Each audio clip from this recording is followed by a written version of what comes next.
Hello, welcome to Tech Transform. So this is the PySpark series. In my last video, we saw that what is PySpark DataFrame. We have done couple of operations related to DataFrame, and that was part 1.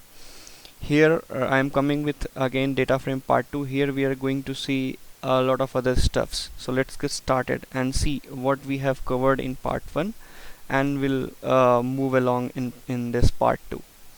For that I am opening my Chrome and going to Databricks Community Edition login. If you haven't watched this last video, I highly recommend go and watch the PySpark series and database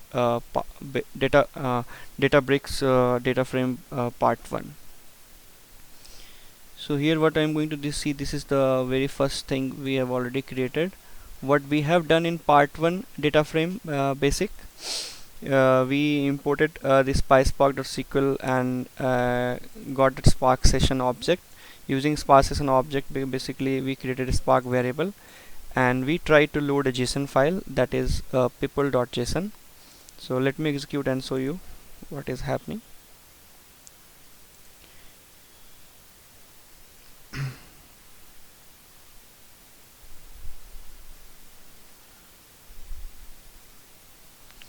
So first time it will take time because it is actually attaching whatever the command I am running, it is actually attaching to cluster. So it completed. Now we have a Spark session. Here we are creating data frame out of people.json file. People.json file, I will show you how it looks. It is basically containing a JSON with two variable value, age and name. Age is for first row, age is null, name is Michael, like this. We saw how print schema works, what we can get from print schema. We saw because this is the schema inferred by Spark itself, having age with long integer, name with string data type. But let's say if we want to give our custom schema to this people.json file, so how to give that? So this is what we have covered here, and we finally we have created this struct field and assigning this struct field to struct type to get the final data schema, and apply this struct type while reading the same people.json file again with passing one more parameter. Schema is equal to final underscore struct. Okay, so let me run that and show you what we got. We are showing the df. We got that again the same data frame because the data everything were same. You can see last time we were getting age as long and name as a string, but this time I have given custom schema and declared age as integer type. So that's why now it is taking that schema from our custom schema and inferring the data type for this data frame using our custom schema. So up to this we have watched in my last part 1.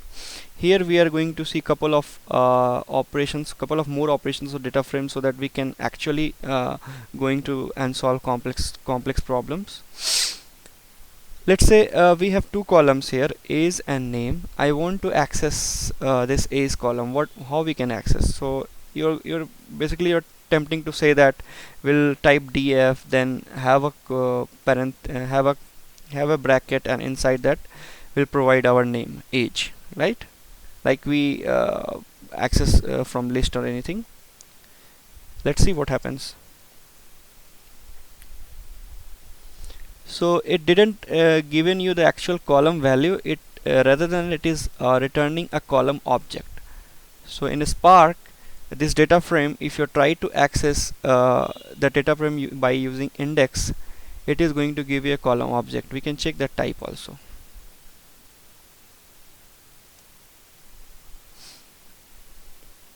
So this type is PySpark.sql.column.column. So it's a different type. It's a column type.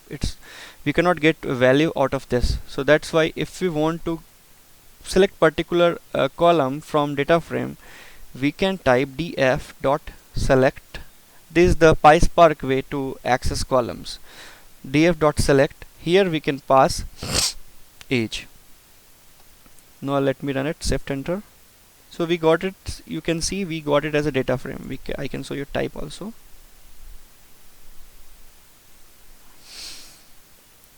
So last time we found the type was column, this time the type is data frame. Now you know, because so Spark, if we apply this df.select, it is going to return a data frame with one column.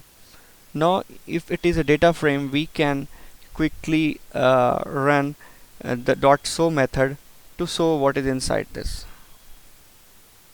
Okay, you can see we got this, we got the age column. So we cannot access like this indexed paste, we have to do df.select age. And so now let's say I want to access multiple columns. Here we have age and name, I want to access name also. For that, what you have to do, here we were passing age, we cannot pass something like name, it will give you an error. Okay, it will only print you age and name. Okay, it's giving this also, but the ideal way of doing this, it's you should pass it inside a list of columns you want to see, like this. Okay, see, we got that age and name also. So by both the way we can access the columns. Now the next thing what we can see, let's now we check about that column. Now quickly check what it is going to. Let's say I want to access these first row. How to do that? Df dot head is always going to give you, let's access two rows. So what it is going to do, it is going to return you a row object. How? See, this list of row object, row of age none. So this the how the data, it's not returning actual data, like it was not returning by accessing index based. So how to do that? Let's see.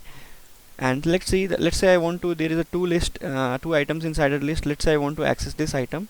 For that I have to provide index 0. Okay, we got that first item from that row object, row list. So here we can say it is a list type. Quickly check the type. Last time when we were doing with this same thing with column, we were getting PySpark.sql.column.column. Here we are going to get PySpark.sql.types.row.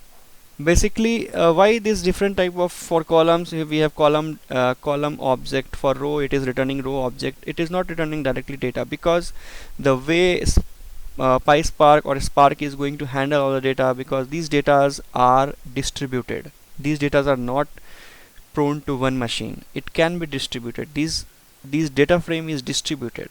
So that's why Spark maintains these rows and column type of architecture, so that finally it is going to combine those results, so finally you are going to get correct value. So this behind the scene Spark do all this, because it's going to distribute among clusters of machines if your data set is so massive.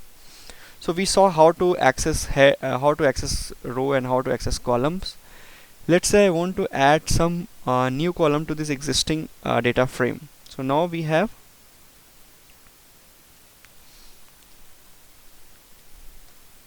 two columns, age and name.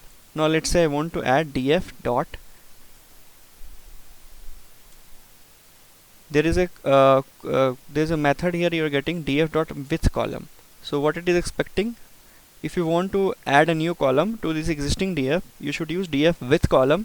Here it is expecting a column name and what column you are going to pass. Okay, so column name, let me give a column name is, let's say new age.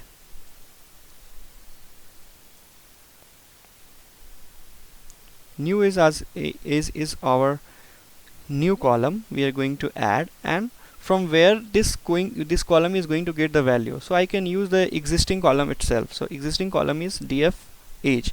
So basically we need to pass column object, so that's why I'm using df age. Okay, and now let's see what it is returning.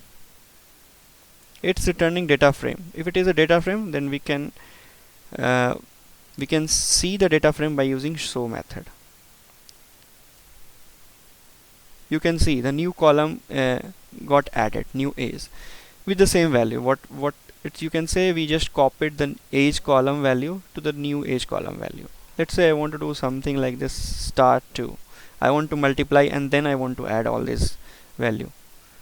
So you can see whatever the value, it was 30, new column it's become 60 because I multiplied with 2, 19, 38. Like this we can do a lot of operations here, complex operations, in order to generate new. But I can, one thing I want to tell you guys, because this df is, whatever you have added new column, it is not going to changing, it is not going to do the changes in place. Means this data frame is still the same. This data frame is still the same, it didn't change it. So these operations are not in place operations. This is not going to change your existing data frame.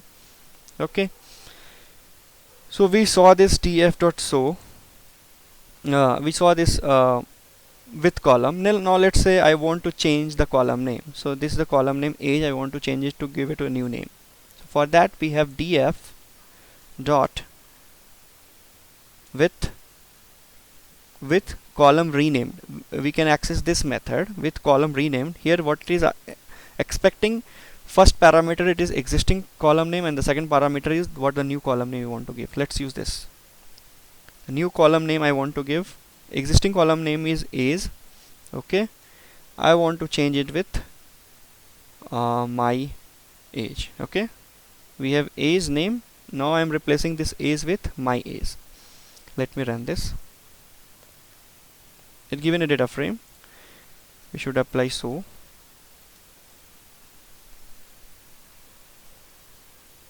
We got this. See, these are changes it did, and we are able to change the column name from age to my age.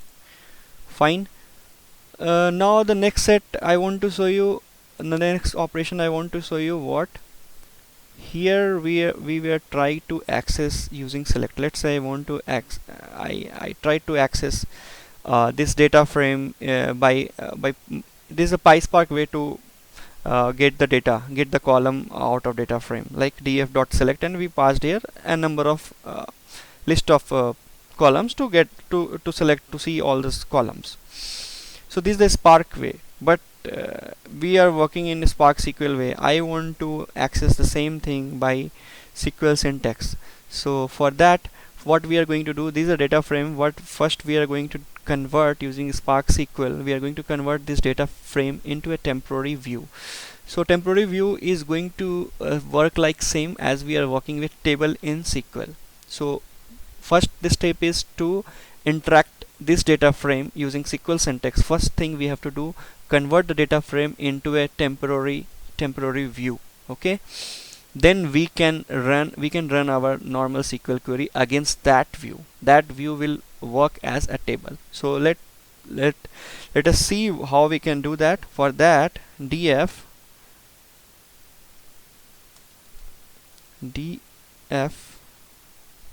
dot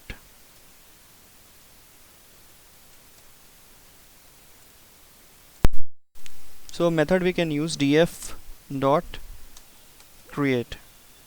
So this you can see create or replace temp view. This method is actually, it is going to create, or if this particular view name is already has been taken, so it is going to replace that. So it is going to create or replace temp view for this particular data frame. Okay, now we have to give some name. So the file name was people.json, so I am giving people. So this is new view is going to created by Spark SQL, and this data frame now becomes the people view.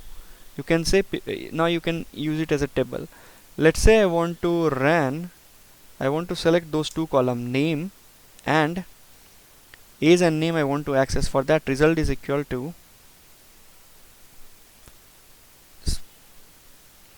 PySpark.SQL.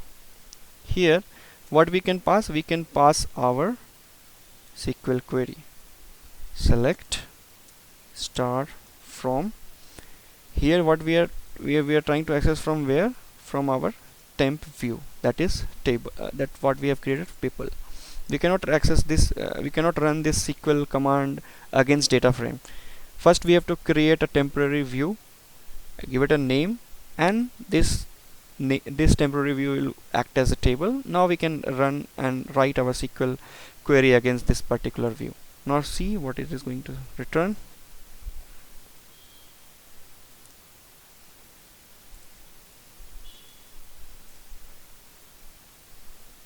Okay, so it was spark.sql, not PySpark.sql. So you can see it's returning a result is having data type data frame. So we can apply dot.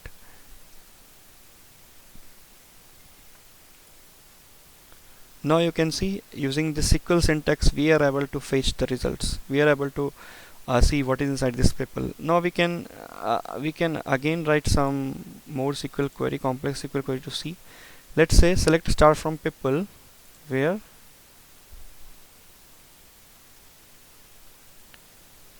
age is equal to 19. So we have a data age is equal to 19. Let's see. Fine. Now we are getting only this query result where age is equal to 19. So it returned only this row. So by this we can see a lot of different things. How we can access the